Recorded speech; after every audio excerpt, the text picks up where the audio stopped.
Certamente o Senhor, o soberano, não fará nada sem revelar o seu plano aos seus servos, os profetas.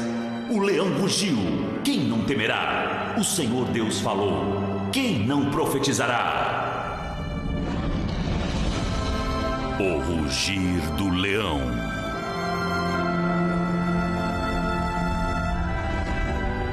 Versão brasileira Up Voice.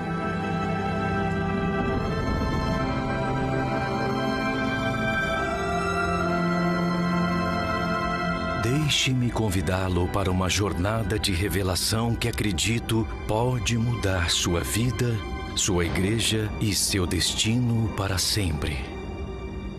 Esta jornada profética começou para mim como uma visão que tive várias vezes. Cada vez que eu tinha esta visão, ela terminava da mesma forma. Suas palavras finais, termine a reforma, ficaram gravadas em minha mente. Levei 20 anos para conseguir interpretar isto. Mas quando chegou, foi como um rugido.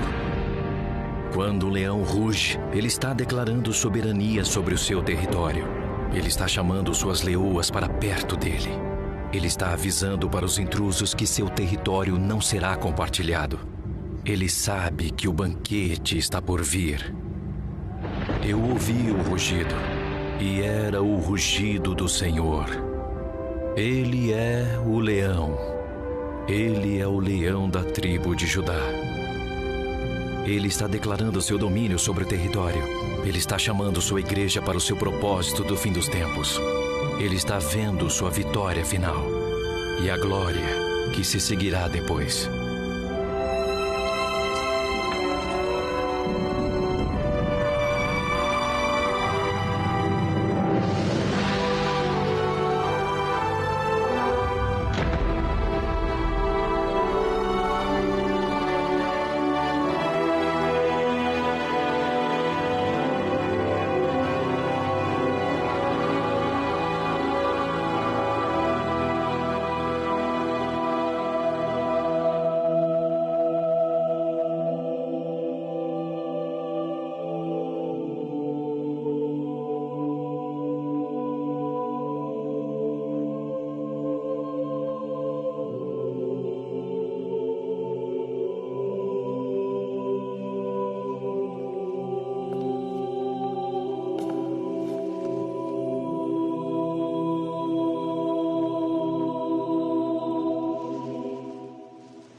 A primeira vez imaginei que era o rugido de aplausos para o grande finale do fim dos tempos.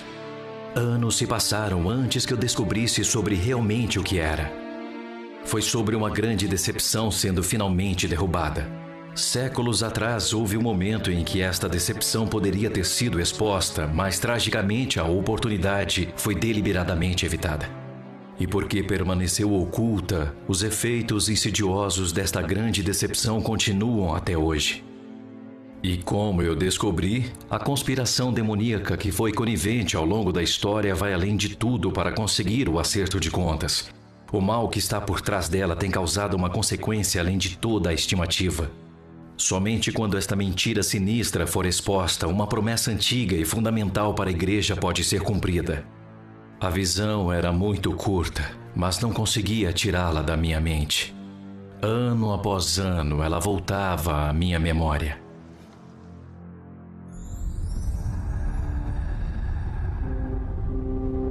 Vi um edifício impressionante com uma imponente entrada em estilo grego com pilares e escadas e um pátio pavimentado na frente dele. As pessoas estavam entrando e saindo dela vestidas com roupas medievais. A imagem em seguida passou para dentro do prédio, onde acontecia uma reunião como nos dias de hoje. Imaginei que era uma conferência internacional, pois muitas pessoas estavam usando fones de ouvido. E sempre a visão terminava com as mesmas palavras: termine a reforma.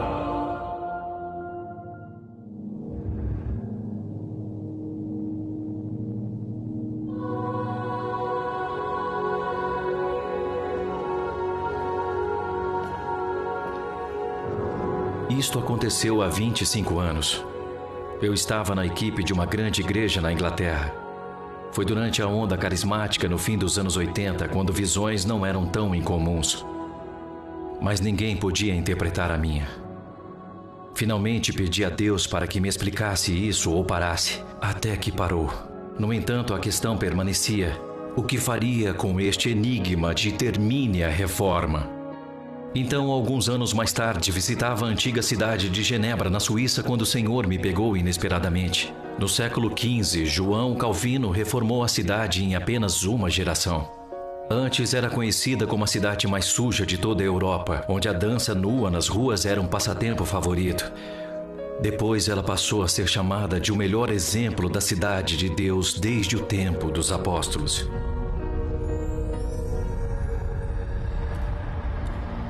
Enquanto eu passava por uma esquina, eu fiquei chocado. Lá entendi o último detalhe da minha visão. Era o próprio edifício que tinha visto em minhas visões. A Catedral de Saint-Pierre, onde Calvino pregou a reforma.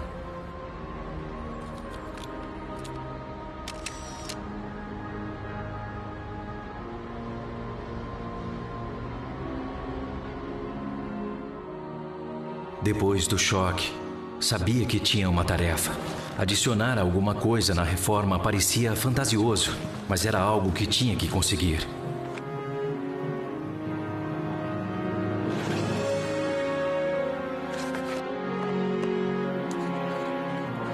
Então comecei a estudar a reforma.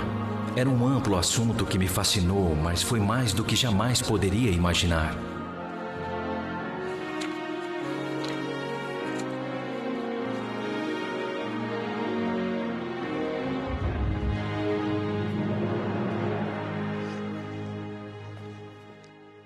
No entanto, uma coisa se destacou. Foi assim que o Evangelho recém-recuperado trouxe a salvação para as massas, não apenas espiritualmente, mas também fisicamente. A vida era cruel na Europa medieval. E no topo de tudo, a Igreja Católica acrescentou novas sobrecargas. O medo de espíritos malignos, purgatório e condenação eterna prevaleceu. As pessoas estavam clamando: como nós podemos estar bem com Deus? Com certeza existe uma maneira melhor de viver. Qual o melhor jeito de cuidar das famílias? Como cuidar dos pobres?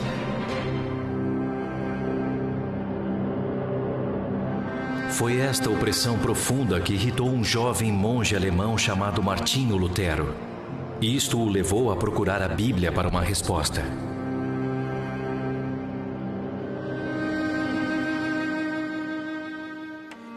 O alívio veio no ano de 1513, quando ele entendeu o significado de uma justiça que vem do início ao fim pela fé. Neste ponto, ele sentiu como se tivesse passado pelas portas do paraíso. Mas isto fez a corrupção da Igreja Católica ficar ainda mais intolerável para ele.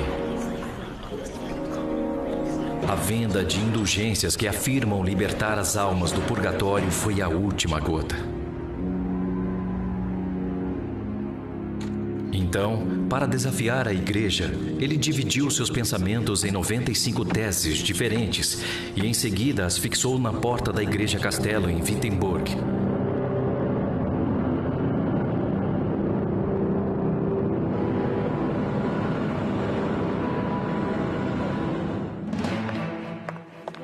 Seu objetivo era apenas abrir um debate. No entanto, a notícia de suas teses se espalharam como fogo. Ele começou a escrever mais e a sua mensagem se tornou viral. Graças à imprensa recentemente inventada, seus escritos foram circulando rapidamente. As teses tiveram um drástico impacto sobre o povo, mas elas não eram suficientes. Entre os que foram convertidos havia um jovem advogado em Paris chamado João Calvino. Ele também começou a escrever, e logo suas Institutas da Fé Cristã estavam sendo amplamente aclamadas.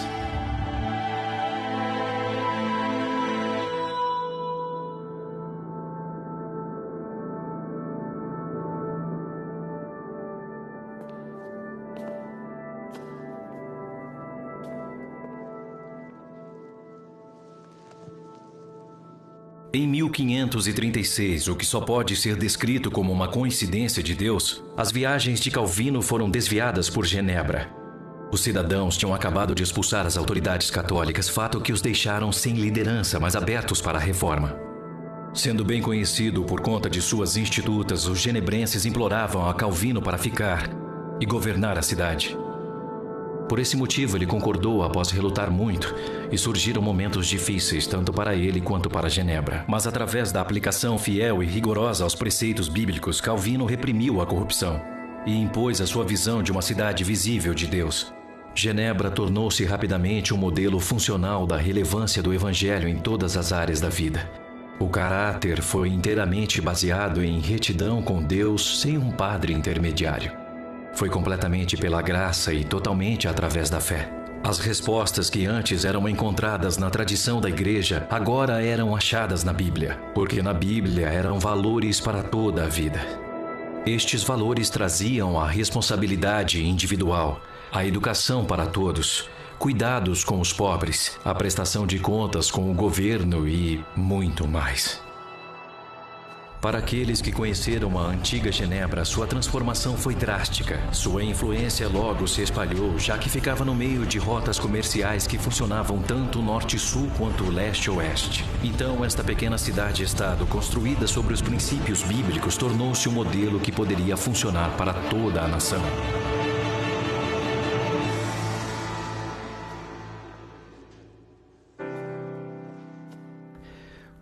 Foi uma conquista impressionante. Eu não tinha ideia sobre o que restava para ser concluída. Muitas coisas foram manifestamente incompletas. Mas isto não foi surpresa, já que não havia tanta coisa para fazer e tão poucos reformadores para realizar. Desde então, no entanto, muitas lacunas foram preenchidas, e de algum modo isso me deixou com mais perguntas. O que Deus realmente quis dizer com a frase "termine a reforma"? Então, um dia me deparei com uma história que me fez ligar alguns pontos. Genebra tornou-se uma cidade de abrigo para os refugiados da Reforma Protestante. Como resultado, sua população dobrou de 10 para 20 mil. Contudo, em contraste total, um outro grupo de pessoas foi excluído. Eles eram os judeus que foram proibidos de viver em Genebra. Muito antes da reforma, o antissemitismo tinha sido espalhado em toda a Europa. Todo mundo considerava os judeus como um povo amaldiçoado e Genebra não foi exceção.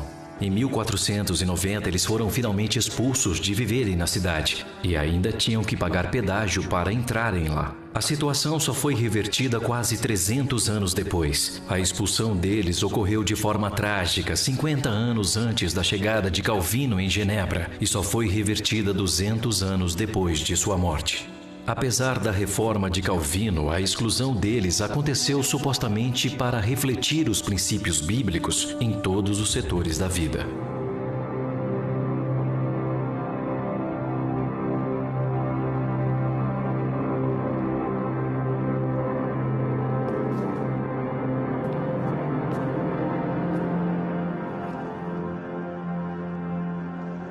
Independente de tudo que a reforma mudou, o antissemitismo não foi tocado por ela. Calvino não usou seu modelo de cidade de Deus para resolver a questão.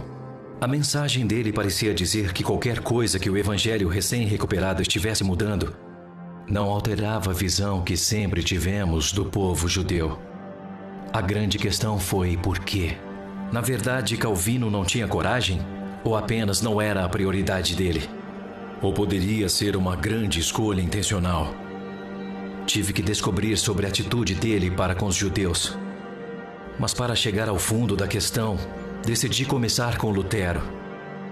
Logo descobri que seu pensamento final sobre o antissemitismo não era seu pensamento inicial. Primeiro, ele havia tentado lidar duramente com isto. Ele estava revoltado com a demonização dos judeus na igreja. Então ele censurou isso, dizendo: eles estão lidando com os judeus como se fossem cães e não seres humanos. Eles os amaldiçoaram e apreenderam a riqueza deles. Gostaria de pedir a todos para lidarem gentilmente com os judeus e que os instruíssem nas Escrituras. No caso de esperarmos que eles venham até nós, poderíamos recebê-los com bondade e também deixá-los viver em completa harmonia conosco. Mas e se alguns permanecerem obstinados, o que faremos? O Vaticano o chamou de meio judeu por isso. Lutero jogou o jogo deles e respondeu: Eles, os judeus, são irmãos de sangue do nosso Senhor. Se fosse conveniente se vangloriar da carne e do sangue, os judeus pertencem a Cristo mais do que nós. Por isso, meus queridos papistas, peço que quando estiverem cansados de me acusar de ser um herege, que comecem a me insultar como judeu. No entanto, os judeus não se converteram como Lutero esperava. Ele ficou indignado. Ele virou-se amargamente contra eles e os amaldiçoou. Queimem suas sinagogas e escolas. O que não irá queimar, enterrem. Que nem pedra nem lixo permaneçam. Do mesmo modo, invadam e destruam suas casas. Tirem seus livros de orações e seus talmudes, porque neles não há nada mais do que impiedade, mentiras, maldições e palavrões. Proíbam que seus rabinos ensinem, sob pena de morte ou lesões graves.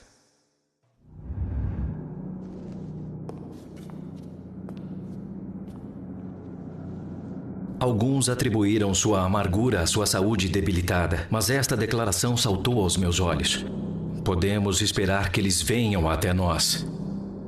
Isto expôs a visão de Lutero sobre os judeus e como a igreja estava rodeada de gentios. Ele acreditava que os judeus tinham que se juntar à igreja gentia a fim de receber a salvação. Obviamente, em sua mente, a igreja havia substituído os judeus como o foco dos propósitos de Deus. Eles já tiveram suas chances, porém, eles não vieram até nós. Inicialmente, eles eram a nação escolhida por Deus, mas agora eles não eram mais. Percebi que se esta também foi a visão de Calvino, isto explicava como uma Genebra livre dos judeus teria sido mais conveniente, para que eles implantassem seu modelo de cidade de Deus. Isto me levou a procurar mais fundo. Logo tornou-se claro que Calvino havia estudado a história de Israel muito bem. No entanto, a julgar por algumas de suas citações, ele diferenciou claramente a importância atual deles com a do passado.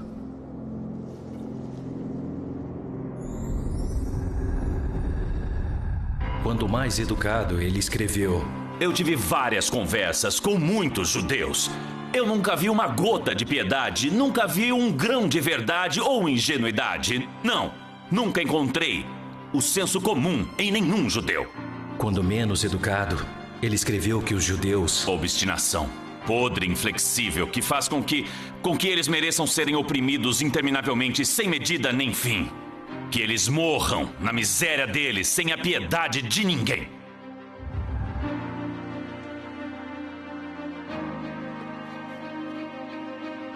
Então verificou-se que Calvino estava na mesma página que Lutero sobre os judeus que não tinham vindo até nós. Ele confirmou isto mencionando o que diz em Romanos 11, versículo 26, e assim todo Israel será salvo. O comentário de Calvino foi que o Israel de Deus é o que Paulo chama de igreja. Usando Gálatas 6, versículo 16, que fala do Israel de Deus, ele reforçou sua posição e disse: Existem duas classes que levam este nome. A suposta Israel, que parece ser tão à vista dos homens, e o Israel de Deus.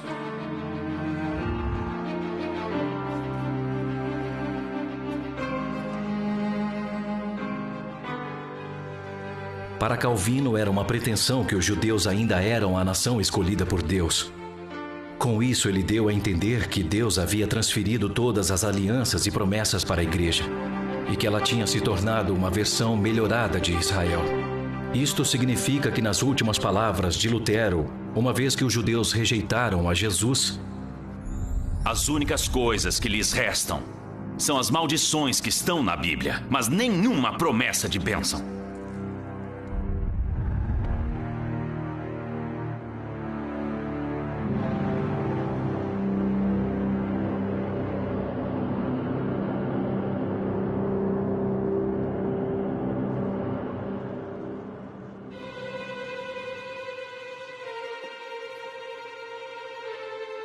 Tudo apontava em uma direção. A mensagem que a igreja tinha substituído Israel foi costurada do evangelho recém-descoberto. Como os judeus eram vistos como um povo amaldiçoado e a vida das pessoas havia mudado radicalmente, ninguém contestou isso. Então, uma vez que isso foi passando de uma geração da igreja para outra, a mensagem se tornou cada vez mais estabelecida como a verdade. No entanto, isto não era de modo algum uma garantia da verdade. Lutero e Calvino poderiam estar enganados. Poderia, então, a reforma estar incompleta? E se for assim, onde foi que tudo começou? Era como achar um vazamento no subsolo, sabia que teria que chegar à sua fonte. Quanto mais cavei, percebi que estava enterrada no fundo da história. Finalmente foi revelado que a mesma posição havia sido tomada 1000 anos antes. Respeitados líderes da igreja primitiva, como o bispo Hilário de Poitiers, do 4º século em diante, disseram: Não irei comer com os judeus. Os judeus são um povo que sempre persistem na iniquidade e glorificam a fraqueza. Jerônimo, que foi um produtivo autor e um sacerdote poderoso, mais tarde reconhecido como santo, escreveu que nunca poderia haver expiação para os judeus, pois Deus sempre os odiou. Eles foram os assassinos de Cristo. Os cristãos devem sempre odiar os judeus.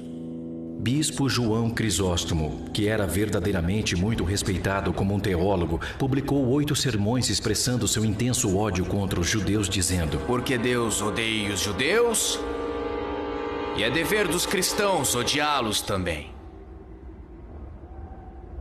A sinagoga é pior do que um bordel. É um covil de patifes e é uma fábrica de animais selvagens.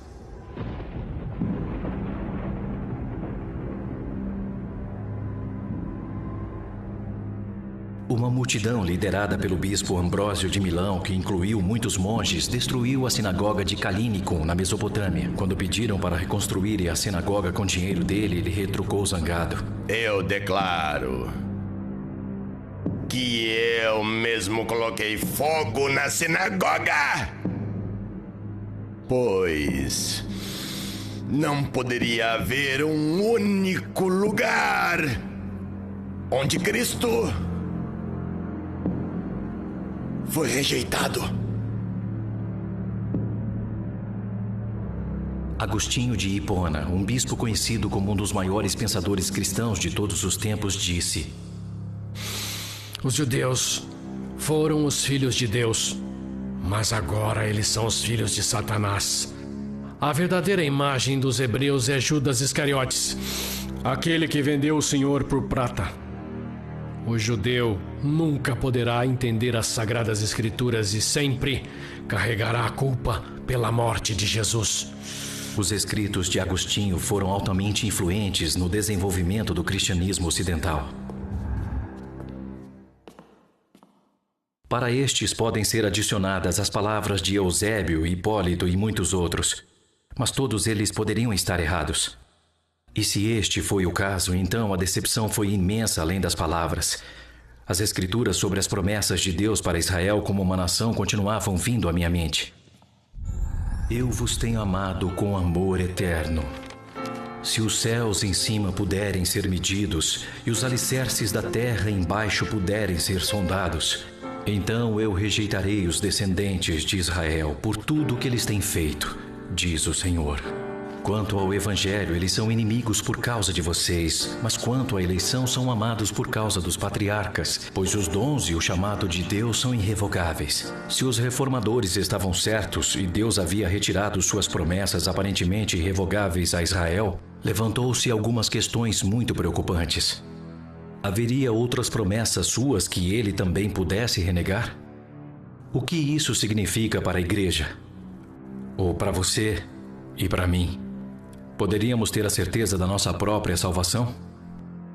Mas questões como essa simplesmente não se encaixavam com o Deus que tenho conhecido, que permanece fiel mesmo quando somos infiéis.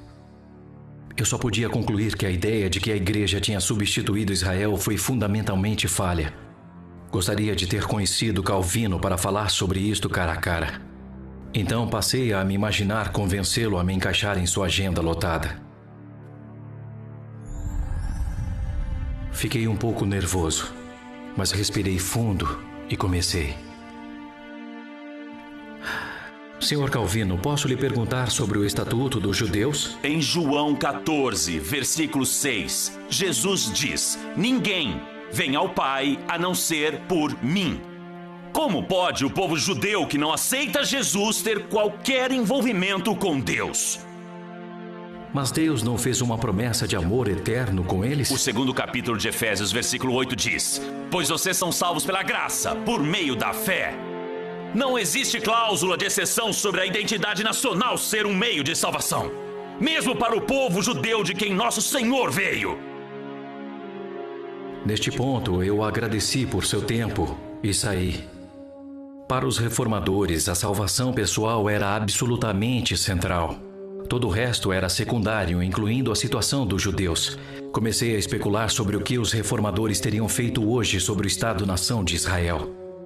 Então deixei a minha imaginação correr um pouco mais, para conhecer Calvino de novo. Posso lhe perguntar qual é a sua visão do retorno do povo judeu à sua terra histórica? Você pode me dizer se os judeus que vivem em Israel estão lá arrependidos? Que estas pessoas têm valores que honram o nome de Deus? Percebi que, apesar dele me pressionar sobre se esta nação realmente se parecia com o povo escolhido de Deus, ele ainda estava lutando para explicar isto como um acidente da história. Realmente houve perguntas difíceis e eu precisei de sabedoria. Seria tanto calunioso como arrogante sugerir que os reformadores e nomes famosos da história da igreja primitiva não estavam apenas equivocados, mas na verdade enganados. Para o meu alívio, a direção veio nessas palavras: não cogite uma acusação contra um ancião, a menos que seja trazida por 2 ou 3 testemunhas.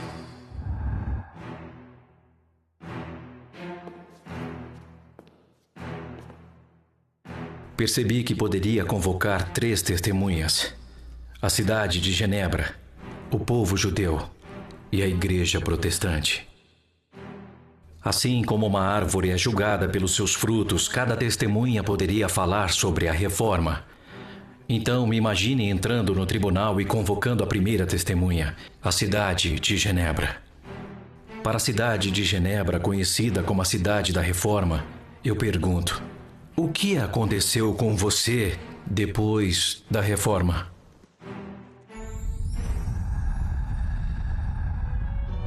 Nas 2 próximas gerações, continuamos sendo liderados por Calvino.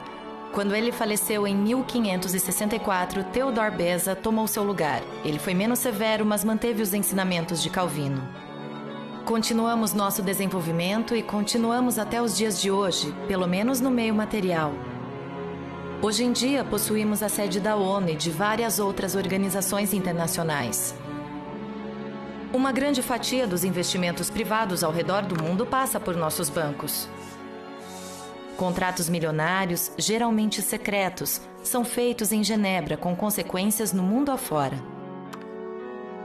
Apesar de sermos pequenos em termos de área, ainda temos uma influência bem maior em comparação com o nosso tamanho. Mas espiritualmente não mudamos muita coisa. Na verdade, estamos estagnados há séculos, desde o último reavivamento no século XIX.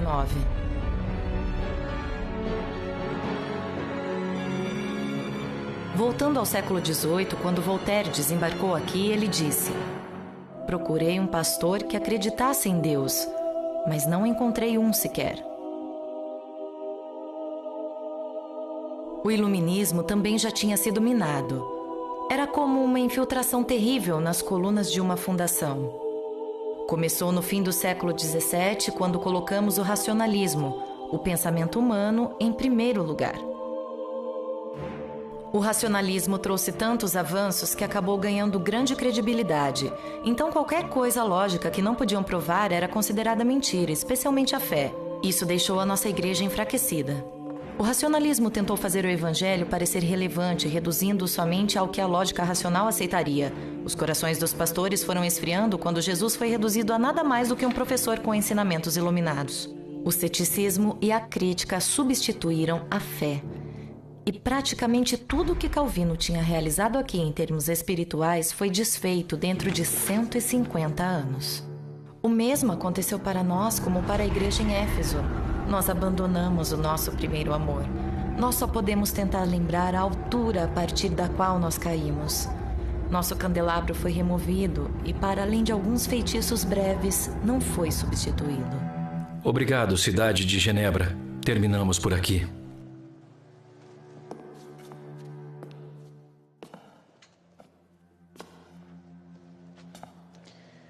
Convoco agora a segunda testemunha, o povo judeu. Ao povo judeu eu pergunto: o que aconteceu com você após a reforma?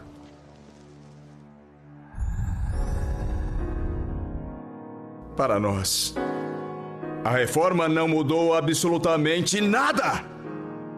A cruel perseguição que sofríamos continuou sendo realizada. Não mudou nada. Você sabe muito bem do que eu estou falando. Deixe-me apenas dizer alguns nomes, como Kristallnacht, Auschwitz, Dachau, Ravensbrück. Como poderiam tais atrocidades serem feitas a nós apenas por causa da nossa identidade? Como Hitler poderia alegar que em perseguir o nosso povo, ele estava simplesmente fazendo o que a igreja tinha feito por 1.600 longos anos? Eu poderia dizer mais coisas, mas será que eu realmente preciso falar mais?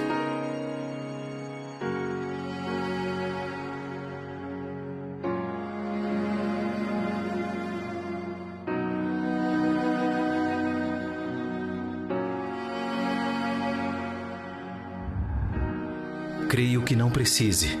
Respeitamos profundamente o seu testemunho, povo judeu.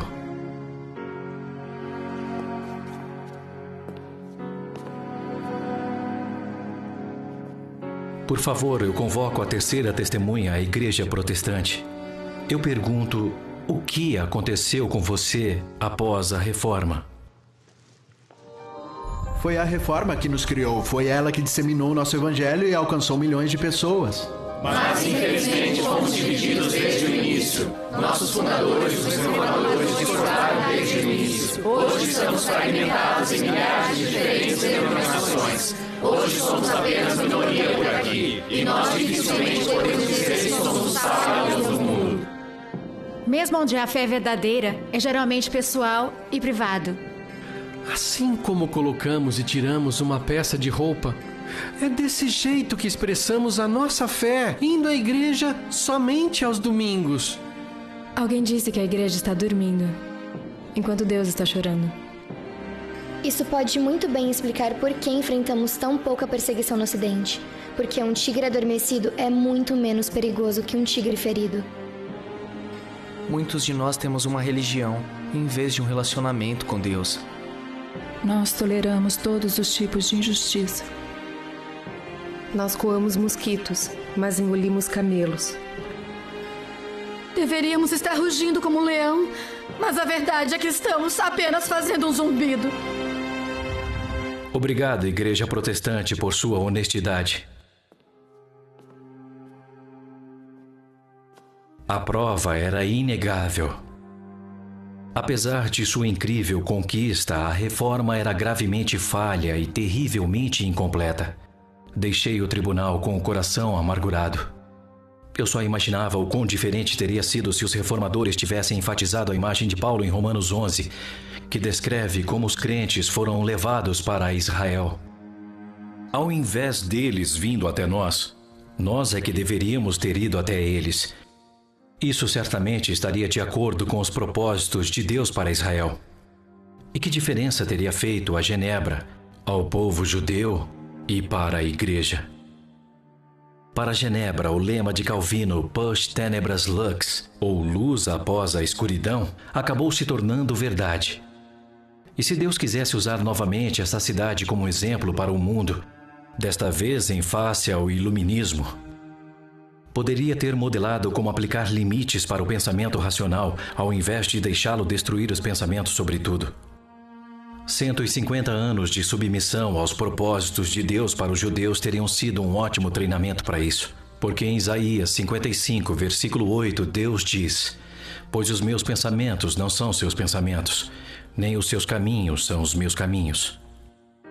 Se Genebra dobrasse seus joelhos aos ensinamentos de Deus sobre o povo judeu e continuasse a persistir nisso, a sua igreja poderia ter resistido ao iluminismo. Também poderia ter descoberto que Deus tinha um propósito que, além de espiritual, era material. Quanto aos judeus, muitas violações contra eles poderiam não ter ocorrido. Eles poderiam ter sido menos preconceituosos contra o cristianismo e mais abertos para o evangelho. A nação de Israel poderia também estar sob menos pressão hoje, se a igreja tivesse entendido o seu significado. Mas, em seguida, para a igreja, o que aconteceria se tivessem entendido o significado de ser inserida em Israel?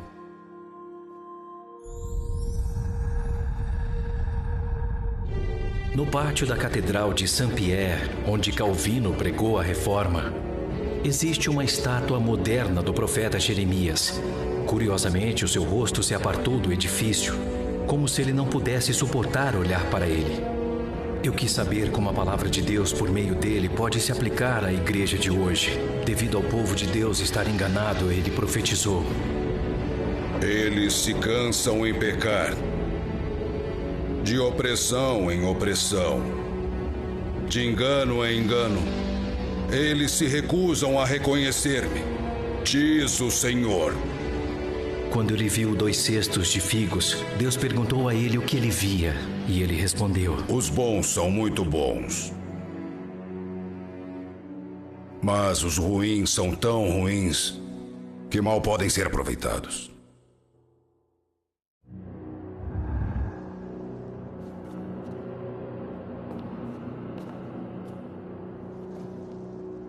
A profecia aborda a igreja de hoje. Ela produz bons frutos, mas também está produzindo frutas podres. Como as árvores que produzem frutos ruins, assim é com a igreja. Suas raízes não têm fornecido os nutrientes necessários. Em Romanos 11, Paulo lembra que a igreja e os nutrientes estão disponíveis, mas só se suas raízes estiverem firmes no solo. Seria diferente se a igreja tivesse firmado as raízes a partir da identidade em Israel? É mais provável que sim.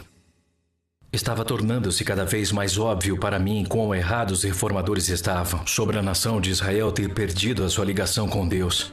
Eles caíram na armadilha de um antigo engano que ainda estava buscando a sua oportunidade. Na verdade, era tão convincente que, mesmo buscando algo completamente diferente com a reforma, acabaram regenerando o engano em vez de acabar com ele. E quanto mais me aprofundei, mais eu percebi o quão escandalosa foi a alegação de que os judeus tinham perdido o seu único propósito. Nosso Salvador nasceu em uma família judia e foi criado na tradição judaica. Ele viveu e morreu como um judeu. Os apóstolos, os primeiros crentes e as escrituras foram todos judeus.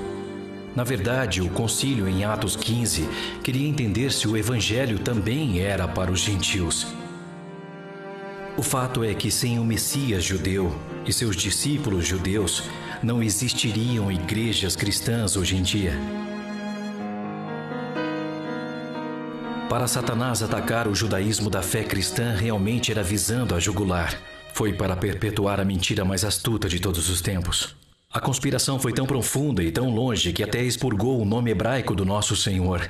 E de fato todos os outros nomes em hebraico nas Escrituras, substituindo-os com nomes gentios. Hoje muitos crentes sequer reconhecem o nome verdadeiro do seu Salvador, Yeshua, que em hebraico significa salvação do Senhor. Este golpe para encobrir sua persona, dando-lhe um nome gentílico, revela como conspirador o diabo realmente era. Ele tinha falhado ao tentar impedir que a salvação alcançasse mais pessoas e estava determinado a impedir que se espalhasse mais ainda. Seu único recurso era fazer os crentes gentios pararem de ver além da sua salvação pessoal. E para isso a igreja teve de ser cortada de suas raízes para ser mantida longe de conhecer sua verdadeira identidade e propósito. O plano mostrava todas as suas marcas infernais. Era simples, sutil e audacioso.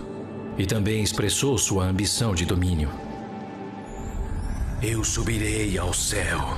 Acima das estrelas de Deus exaltarei o meu trono. Subirei sobre as alturas das nuvens e serei semelhante ao Altíssimo.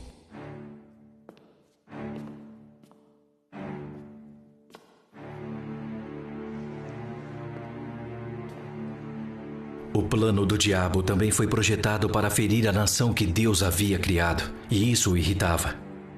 Isso é claramente demonstrado quando ele sussurra para a igreja: Deus realmente disse que Israel ainda é significativa? A inferência era que se a salvação era pessoal e exclusivamente através de Yeshua, isso era a única coisa que importava. Ao deslocar Israel, a igreja foi elevada. Acreditaram nessa mentira e perderam de vista a sua verdadeira identidade e herança. O poder inicial diminuiu e a igreja ia em direção à religiosidade. Ele tinha o controle sobre o evangelho enfraquecido e degenerou seu fruto. Quanto mais a igreja enfraquecia, menos objetiva se tornava e o sofrimento dos judeus parecia justificado.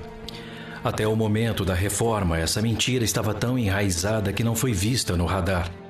Enquanto a mentira se entranhava no evangelho reformado, o diabo ganhou um novo fôlego de vida. E até hoje ele molda a compreensão de muitos crentes, que simplesmente não percebem o quão insidioso este antigo pensamento realmente é. Então, o que devemos fazer para anular este poder do inferno, uma vez que este enganou até os líderes da igreja primitiva, os reformadores? Bom, o poder do diabo para enganar nunca deve ser subestimado, mesmo estando próximo à sua destruição total.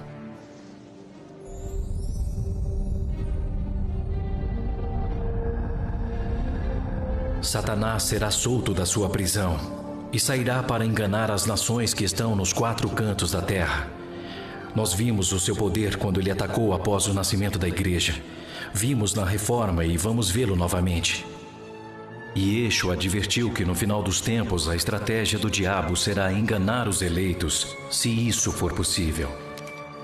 Tanto que ele diz: por se multiplicar a iniquidade, o amor de muitos esfriará. Para o final, a tática do diabo permanece a mesma. Primeiro, distanciar as pessoas de Deus sobre a questão de Israel. Após enfraquecê-los, tem uma ótima oportunidade para pressioná-los e distanciá-los ainda mais de Deus. Em segundo lugar, é para deixar a nação de Israel sem suporte da igreja, de forma a isolá-los. Em terceiro lugar, e talvez mais importante, é limitar o testemunho da igreja não só na terra, mas também no reino celestial. Porque o desejo de Deus é que, através da igreja, a multiforme sabedoria de Deus seja conhecida dos principados e potestades nos céus, segundo o eterno propósito que fez Cristo Jesus, nosso Senhor.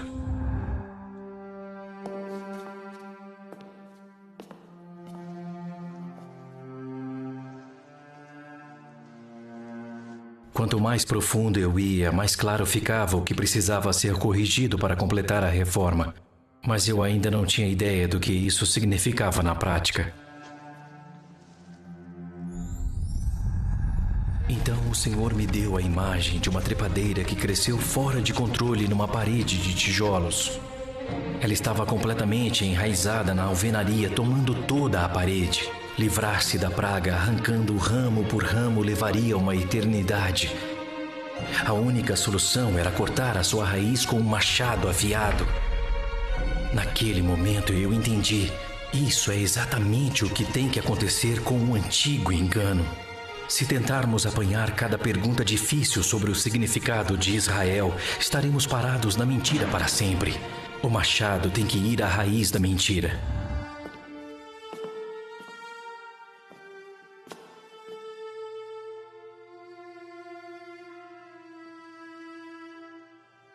No entanto, cortar a raiz de uma erva daninha não a mata instantaneamente. Ela ainda vive até que seus nutrientes esgotem. Apenas quando a sua raiz enfraquece, ela pode ser facilmente puxada para fora da parede. Uma vez que o engano for destruído diretamente nas raízes, a mentira acabará por perder a sua força. A igreja recuperará a sua identidade, o seu destino e o seu testemunho. Em seguida, o fruto será nutrido. Assim ouviremos o leão rugir, o leão da tribo de Judá, que está declarando o seu domínio sobre o seu território. Convido-os a viajar comigo para descobrir a verdade sobre o povo escolhido de Deus e o destino final da igreja. Talvez você saiba de algo dentro da igreja que não é certo. Talvez você sinta um certo descontentamento quando anda na igreja em um domingo, ou quando você vê como sua cidade permanece indiferente à salvação. Talvez você tenha um desespero particular sobre o estado enfraquecido e comprometido dos crentes do Ocidente e quer saber se existe uma solução. Há esperança, e eu posso mostrar-lhe como. Primeiro, porém, preciso te avisar. O que você vai aprender neste profundo caminho pode mudar a sua vida para sempre. Pode trazer confusão sobre a sua compreensão de igreja e pode até alterar a sua compreensão sobre o que realmente o Evangelho prega. Pode te levar em uma viagem que você nunca ouviu falar antes. Uma viagem que pode trazer grandes consequências para você. Esta é a sua escolha. E você deve escolher sozinho.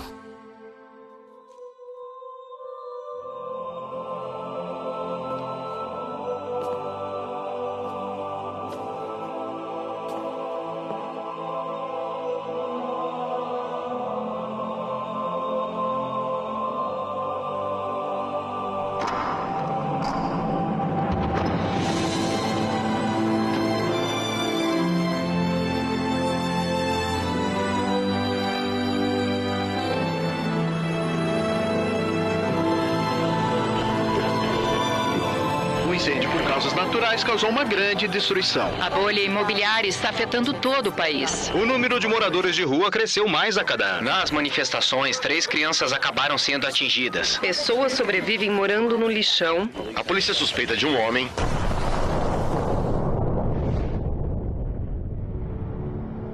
Com a reforma, o Evangelho foi recuperado. Mas algo fundamental permaneceu desconhecido. E isto é a verdadeira identidade da igreja. Através de uma mentira antiga, o diabo se manteve escondido. Assim, a igreja continuou em uma bolha sem olhar para fora, alheia à sua relação com Israel.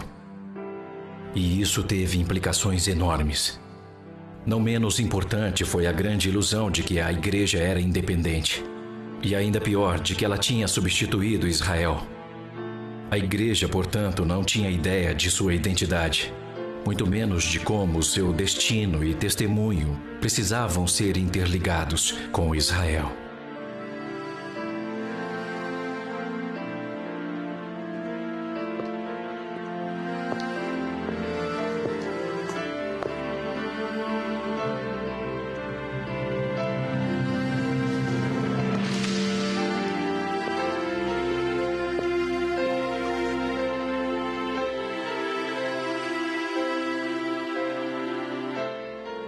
É por isso que, após a primeira parte da reforma ter perdido as forças, nosso testemunho ficou enfraquecido. E por isso que hoje, em vez de rugindo como leão, a igreja aparece e soa como leão que perdeu suas garras e cordas vocais. Assim, a reforma precisa ser concluída. Para que isso aconteça, um trabalho crucial ainda precisa ser feito. Os enganos dos antepassados têm de ser arrancados e jogados fora. As suas consequências têm de ser destruídas e derrubadas. Então, se a igreja deseja recuperar a sua identidade verdadeira, é necessário que se construa novamente. Para que isso aconteça, há 3 coisas que precisamos compreender. Em primeiro lugar, precisamos saber por que a igreja não pôde substituir Israel nos propósitos de Deus. Em segundo lugar, precisamos ver como a nação física de Israel e o corpo espiritual da igreja estão interligados nos propósitos de Deus. Em terceiro lugar, e mais importante, precisamos ter aprendido como ambos importam igualmente a Deus. Para isto, nós vamos seguir os passos de Lutero. Começaremos levantando algumas teses sobre a razão de a igreja não ser o que deveria ser hoje. E então vamos construir e reformar a partir daí. Felizmente, não precisaremos de 95 teses como Lutero. Precisaremos de apenas 5.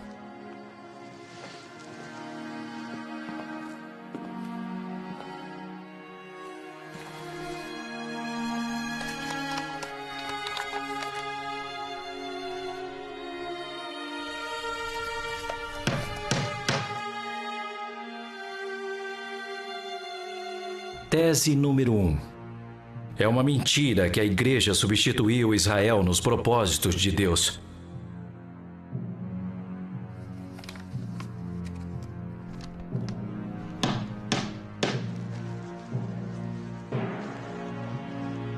Tese número 2.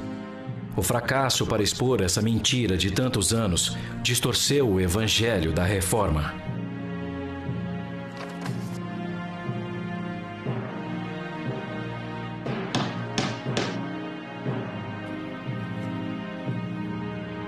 Tese número 3. Esse engano continua a ferir tanto a Igreja como o povo judeu.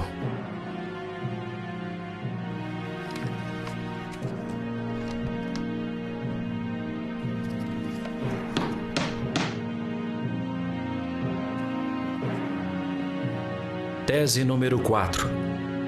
A verdade sobre os propósitos de Deus para a nação de Israel precisa estar interligada com seus propósitos para a Igreja.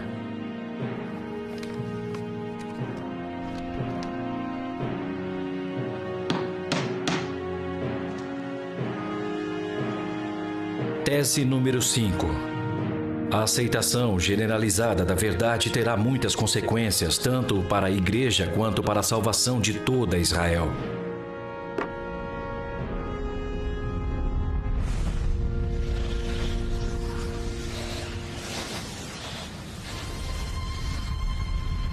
Deus planejou grandes coisas para o povo judeu. Em Gênesis 17, versículo 7, ele promete: eu estabelecerei a minha aliança entre mim e ti, por aliança perpétua, e a tua descendência depois de ti. E em Jeremias 31, versículo 37, Deus diz que: se puderem ser medidos os céus lá em cima e sondados os fundamentos da terra cá embaixo, também eu rejeitarei toda a descendência de Israel, por tudo quanto fizeram.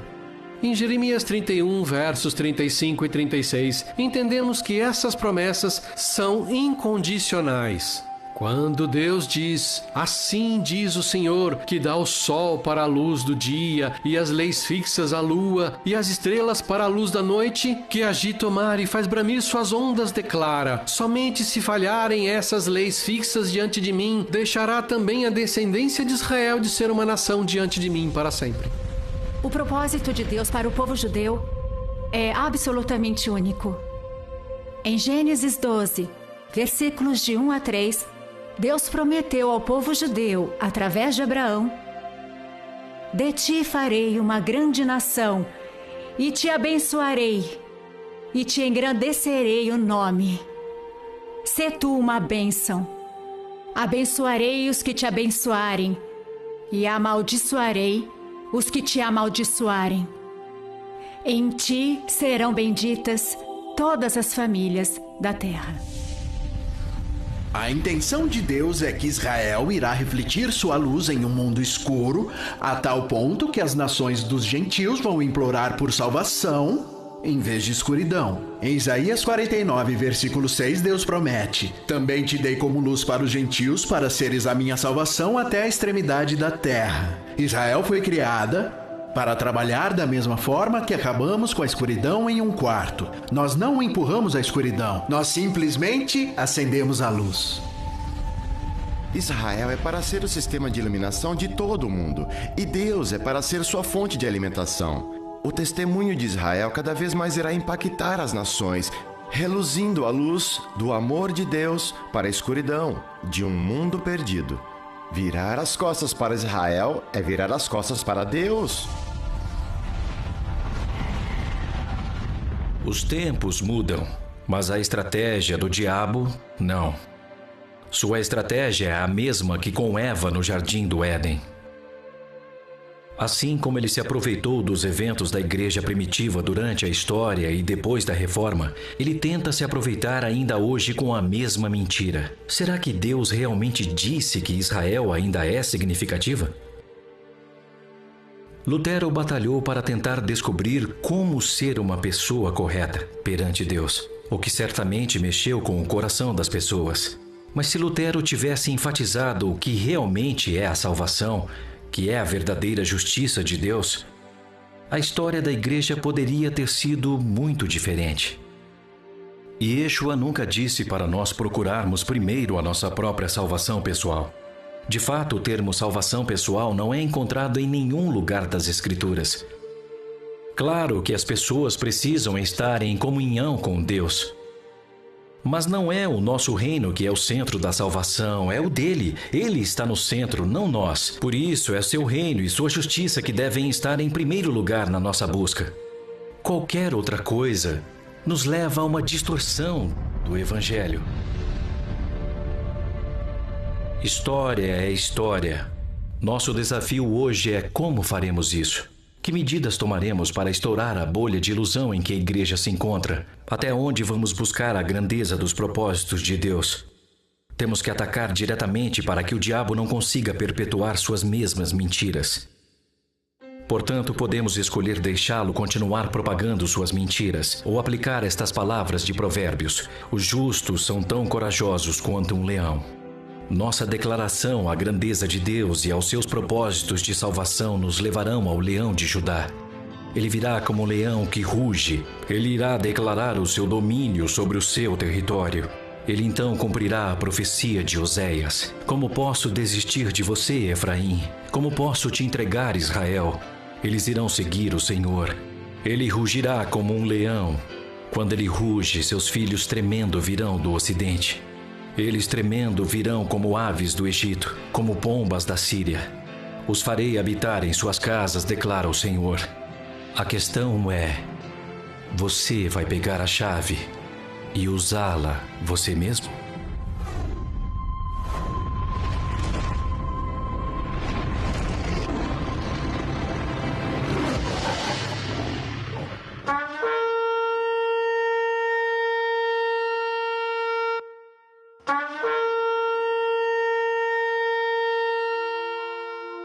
Muitas pessoas acham que a razão para o antissemitismo ferrenho nas igrejas ao longo de 2 milênios é porque Jesus veio ao mundo pelos judeus. E o inimigo ficou enfurecido com o povo judeu porque Jesus foi criado com eles. E isso está apenas parcialmente correto. Mas tem algo que chama muito mais atenção.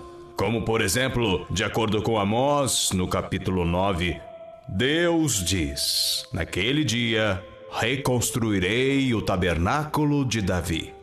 A palavra tabernáculo em hebraico quer dizer lar ou família. E naquele dia Deus reconstruiria a família de Davi, o povo judeu. E ele diz que Israel conquistaria o remanescente das nações. Mas não é só o remanescente das nações, porque Amós tenta descrever o que ele viu com seus olhos, mas ele não compreendeu que aquilo seria a maior seara de almas em toda a história do mundo. É isso que Deus quer: a salvação do mundo.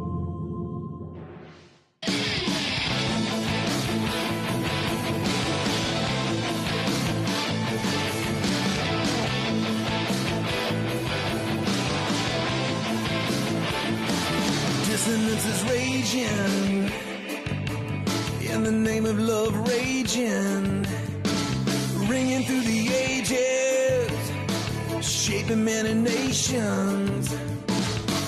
Deception all around, in the air, invisible sounds. You can feel the hatred.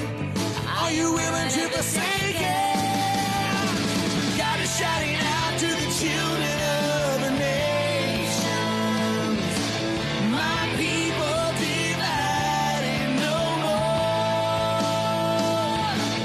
As we gather in the light at the dawn of truth that's breaking, let the lion roar. Destiny is waiting, all creation waiting. Humanity is aching to see its sons and daughters waking. In the earth you can hear the sound as dead men shake the ground. Salvation is coming, so children come running. God is shouting out to the children of the nations. My people divide.